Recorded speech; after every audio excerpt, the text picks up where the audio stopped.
राहुल गांधी यांची भारत जोडो यात्रा सध्या महाराष्ट्रातनं जात आहे। अनेक नेते यामध्ये सहभागी होत आहेत। काँग्रेसचे ज्येष्ठ नेते जयराम रमेश आपल्याबरोबर आहेत। सर, आप बोल रहे हैं एक सामाजिक यात्रा है, राजनीतिक नहीं है, लेकिन अल्टीमेटली ये राजनीतिक पार्टी की यात्रा है, पर राजनीति से ऊपर हटकर इनके मकसद है। ये इलेक्शन यात्रा नहीं है।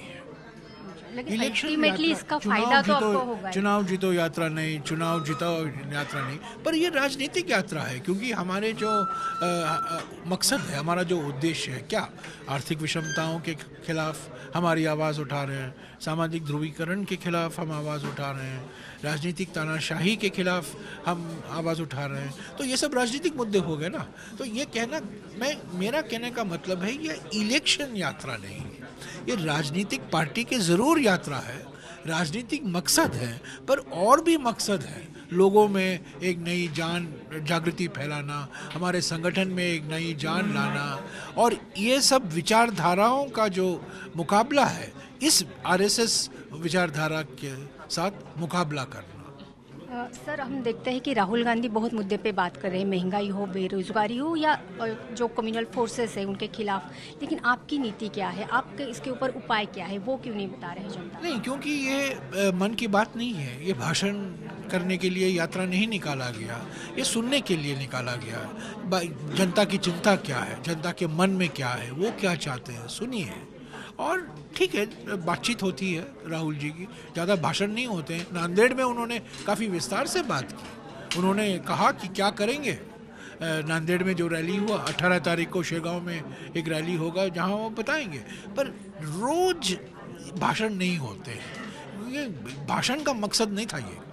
ये मकसद था, राहुल गांधी जी चलें, लोगों से मिले, महिलाओं से मिले, युवकों से मिले, बुजुर्गों से मिले, सामाजिक अलग जो संस्थाएं हैं उनसे मिले, और सुने उनके मन में क्या है, उनकी चिंता क्या है, रोज़ाना ज़िंदगी में उन क्या मुसीबतें का सामना कर रहे हैं। तो इसीलिए हाँ, ये बात सही है कि इसमें हम रोज़, जैसे प्रधानमंत्री रोज़ कुछ ना कुछ मन की बात कहते रहते हैं, वो भारत जोड़ो यात्रा में दिखाई नहीं दे रहा है, और जानबूझकर नहीं। सर, जिस तरह कम्युनल फोर्सेस बढ़ रही है हमारे देश में, ये देखते हुए आपकी जो लड़ाई है ये आसान नहीं होगी। सिर्फ एक यात्रा करने से कुछ नहीं होगा। ये तो आगे जाके आपके क्या प्लान? बिल्कुल सही है, ये कोई जादू की छड़ी नहीं है, और ये एक यात्रा से इसका मुकाबला हम नहीं कर पाएंगे। ये एक दीर्घकालीन विचारधाराओं का टक्कर है। आज देश के सामने कांग्रेस की विचारधारा है और आरएसएस की विचारधारा है। इसके बीच में कोई समझौता नहीं हो सकता। हमारे देश में कई रीजनल पार्टी है, सभी पार्टियों ने बीजेपी के साथ समझौता किया है, कभी ना कभी हुआ है। कांग्रेस एकमात्र पॉलिटिकल पार्टी है जिसने आरएसएस विचारधारा के साथ कभी समझौता नहीं की, और हम नहीं करेंगे, क्योंकि ये अलग दृष्टिकोण है। भारत समाज क्या है, क्या था, क्या है, क्या होगा, आरएसएस की विचारधारा, आरएसएस का नज़रिया और कांग्रेस का विचारधारा और कांग्रेस की नज़रिया ज़मीन आसमान का फ़र्क है। तो इसका मुकाबला भारत जोड़ो यात्रा से ही नहीं होगा।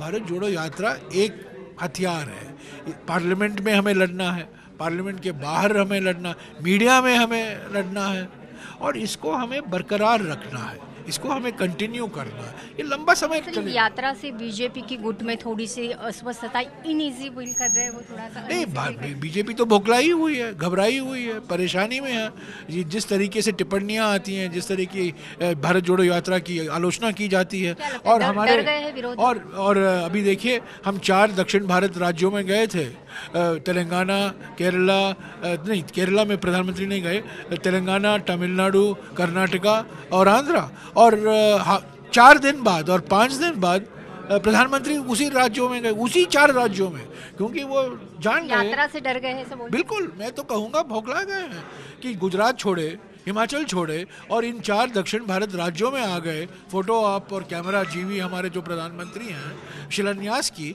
क्यों?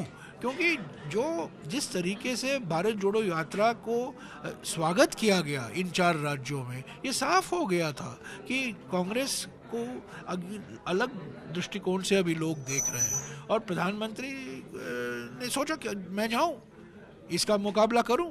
तो खोखलाई हुई है।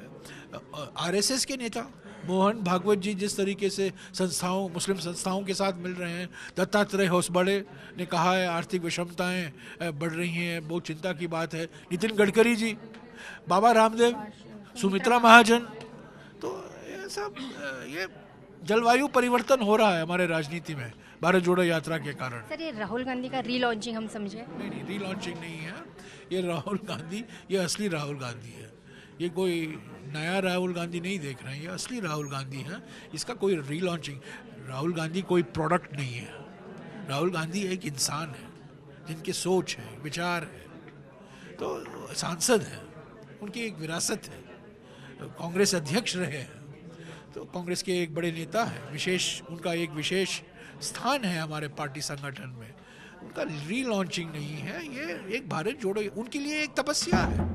उन्होंने नांदेड़ में कहा मेरे लिए ये एक तपस्या है, और इस तपस्या के कारण लोग असली राहुल गांधी को देख रहे हैं।